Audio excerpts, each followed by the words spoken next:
नमस्कार दोस्तों। भारत देश में जो ये तंत्र शब्द है इसके आप कई अर्थ निकाल सकते हैं, और हिंदी की जो तंत्र शब्द है इसका हिंदी में तंत्र है। 100 साल पहले इसका कुछ अलग मतलब निकाला जाए। वर्तमान में हम जो इस शब्द को यूज कर रहे हैं ना, इस शब्द ने हमारे देश में लाखों लोगों की जिंदगी बर्बाद कर दी। हमारे सामने अभी जो सबूत है कि भाई आदमी की जिंदगी कैसे खराब होती है, वो एक IIT बाबा है। इस बंदे का परिवार सुखी था, एक बहन थी और इसका ये खुद है संपन्न परिवार है।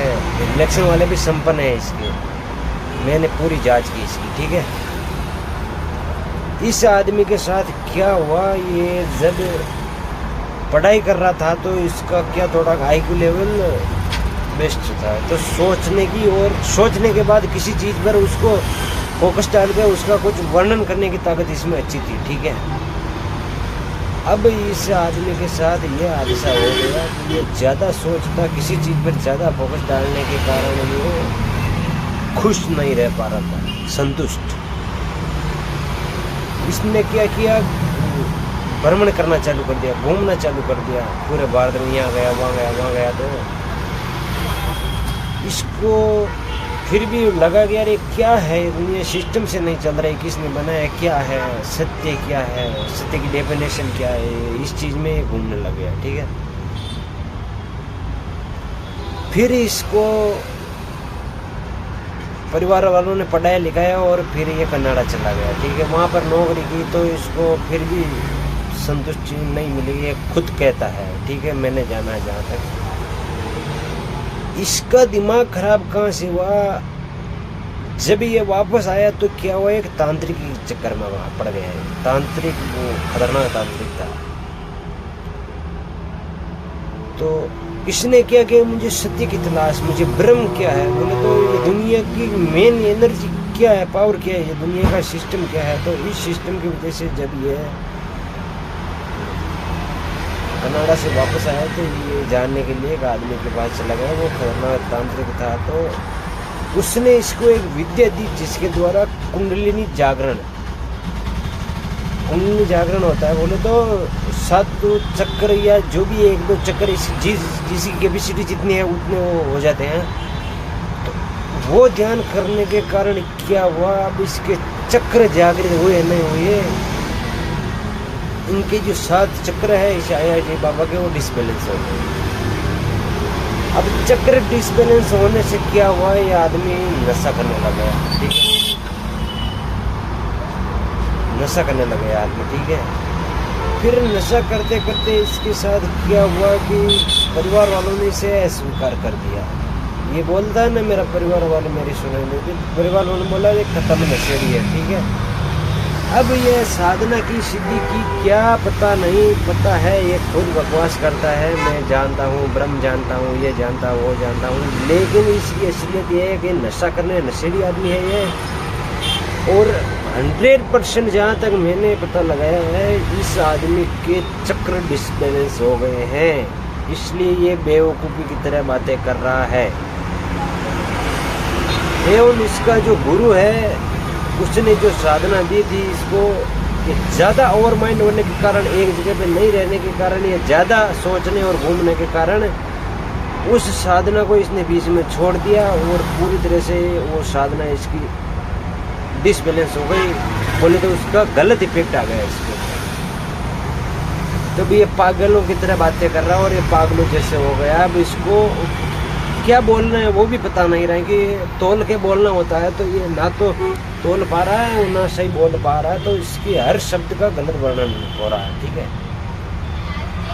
हकीकत यही है कि तंत्र में आपको क्या करना है, जो सच्चा गुरु आप ढूंढते हो तो पहले गुरु को जानो, परखो। और तंत्र में एक ही चीज़ होती है कि भाई जो 7 चक्र है उनको जागृत करना होता है। चक्र सब में है, उनको जागृत करना होता है। तो कई तांत्रिक क्या करते हैं कि कोई मंत्र देते तो मंत्र का गलत उच्चारण होता है, तो उसमें 7 चक्र जागृत होना बहुत बड़ी बात, बहुत मुश्किल बात है। तो किन्हीं के एक होते, फिर के 2 होते, 3 होते, तो भी वो थोड़ा बहुत जानने लग जाते हैं, ठीक है, दुनिया के बारे में। जिसके चक्कर जितने कम जागृत है वो अधूरा ज्ञान बांटता है, और लोग उनके चक्कर में ज़्यादा पड़ते हैं।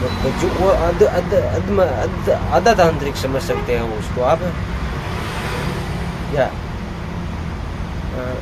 अधपड़ा, वो आधा तांत्रिक, अधपड़ा भी परिवार वालों को परेशान करता है, और आधा तांत्रिक होता है ना, वो ना खुद संपन्न हो सकता है और ना दूसरों को संपन्न बना सकता है। इसके साथ भी यही घटना हुई है, ठीक है। और भारत में 90% जो तांत्रिक हैं, इनके चक्कर सभी के सारे जागृत तो नहीं है। तो ये क्या करते हैं, कोई आप इनके पास जाते हो तो ये आपके बारे में बता तो सब कुछ देते हैं, इनके पास शक्तियाँ रहती हैं, गंदी शक्तियाँ रहती हैं। तांत्रिक 100 में से 100% गंदी शक्तियों का सहारा लेते हैं, क्योंकि अगर गंदी शक्तियाँ इनके पास नहीं होगी तो इनके ऊपर अगर कोई तांत्रिक गलत शक्तियों का प्रभाव डालेगा तो कैसे बचेंगे। गलत शक्तियों का मतलब यही है कि गलत शक्तियाँ बचाएगी आपको, तो वो सही शक्ति का तो ये बोलते हैं, लेकिन ये मिली हुई विद्या इन सबके पास होती है, ये दुनिया को पागल बनाते हैं, ठीक है। अब बात ये हो रही है कि आज के टाइम में जितने भी तांत्रिक हैं, लोगों को बता तो सब देते हैं, लेकिन काम एक भी नहीं होता। और बताने वाला एक काम बताएगा और काम करेगा, और फिर आपको बोलेगा कि आपका काम हो गया जी, आप विश्वास करो।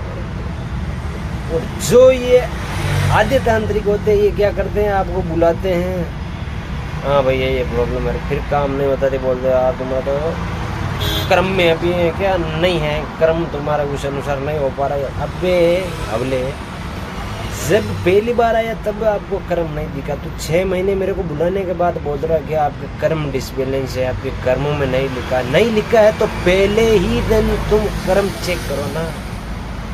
1 साल 6 महीने जाने के बाद बोलते आपके कर्मों का फल नहीं मिल रहा, हम तो कर रहे हैं जी, आपके कर्मों के अनुसार नहीं हो रहा है। तो तांत्रिक और बंदूक, ये दोनों चीज़ों का मैं आपको समान रूप से प्रयोग बताता हूँ। बंदूक सत्य होती है, वो आदमी को 100% ख़त्म करती है, और गोली की भी यही परिभाषा है कि वो निकलने के बाद वापस नहीं आती और आदमी को ख़त्म करती है। और तांत्रिक ये डेफिनेशन देते हैं अपनी कि हमारे पास जो विद्या है वो निकलने के बाद वापस नहीं आएगी, काम करके आएगी, 100% हमारी गारंटी है, ठीक है। तो बंदूक में से हम खुद गोली चलाते हैं, तो गोली निकलने के बाद आदमी को लगे ना लगे, इसकी कोई जिम्मेदारी बंदूक की ना होती है ना गोली की होती है, वो हमारी होती है। तो तांत्रिक के पास ये सिस्टम है कि भाई कि इनके पास विद्या है, लगे ना लगे इनकी शक्तियाँ जाएगी, लेकिन काम होगा ना होगा ये खुद जिम्मेदारी नहीं लेते हैं। बंदूक लेती है कि भाई मेरी गोली मारेगी, लेकिन इनकी विद्या करेगी, लेकिन ये खुद हमको बताते हैं, लेकिन इनको पता है कि कुछ गड़बड़ हो सकती है, ठीक है। गोली लग गई, आदमी मर गया, ये बंदूक की सच्ची है, तब तो बंदूक सच्ची हो गई। अगर तांत्रिक ने विद्या चलाई, हमारा काम हो गया, तांत्रिक सच्चा। लेकिन तांत्रिक झूठा कब होता है मैं बताता हूँ आपको।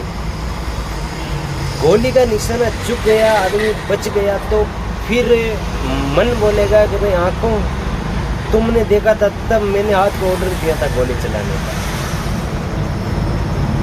आदमी बच गया था, आंखें बोलेगी कि मैंने तो सही देखा। मन बोला अरे हाथ तेरे को बटन दबाने को बोला, गलती कहाँ हो गई। मन, आंखें, हाथ, ये तीनों चीजें घूमने लग जाएगी, अब गलती किसी की पता नहीं चलेगा। ऐसा ही तांत्रिकों के साथ है। वो विद्या चला देंगे, काम नहीं होगा। वो बोलेंगे हमारी विद्या 100% सही है, काम नहीं हो रहा, अगला बोल रहा है तो बोलो यार हमारी गड़बड़ नहीं है, आपके कर्म में प्रॉब्लम है। तो वो गोल गोल बंदूक के जैसे, मन के जैसे, हमारा हाथ है, आँख और हमारा मन वो गोली नहीं लगने पर तीनों घूमेंगे ना यार, गलती किसकी थी, गलती किसकी थी, बंदूक सच्ची थी। ऐसे ही ये बोले हम सच्चे थे, वो पागल बनाते हैं, ठीक है। ऐसी ही कहानी इस बाबा की हो गई, इसको सच्चा गुरु नहीं मिला और ये पागल हो गया, गांजे का नशा करता है, ठीक है। अब इसका कोई भी सॉल्यूशन नहीं है। आदमी कर्म, इसके जो वो कुंडली, वो चक्र डिसबैलेंस हो गए हैं, तो इस आदमी को पागल होने से कोई नहीं बचा सकता है, क्योंकि इसका डिसबैलेंस होने के कारण ये बकवास करता है, और ये क्या बोल रहा है इसको खुद को ही पता नहीं, जिंदगी का क्या मकसद है इसको खुद पता नहीं, और ये पागल हो गया। और बुढ़े माँ बाप को बेचारों को जीते जी नरक में डाल दिया, बोलो नरक वाली जिंदगी जिएंगे। वो बेटा होते हुए भी ये काम नहीं है तो किस काम का ये आदमी, बताओ आप। हाँ, इसलिए दोस्तों इस तांत्रिकों के चक्कर में ना पड़े और अपने स्वाभिमान से काम करें और धैर्य से काम करें, मेहनत करें। आगे भी मैं वीडियो बनाऊंगा, आपको सही लगे तो देखना, नहीं लगे तो मत देखना। और जो मैंने बोला है वो आपको अगर फिट बैठे, आपको लगे सत्य है तो आप मानो वरना नहीं मानो, ठीक है। ये मेरी विचारधारा है, आपकी विचारधारा अलग हो सकती है। धन्यवाद।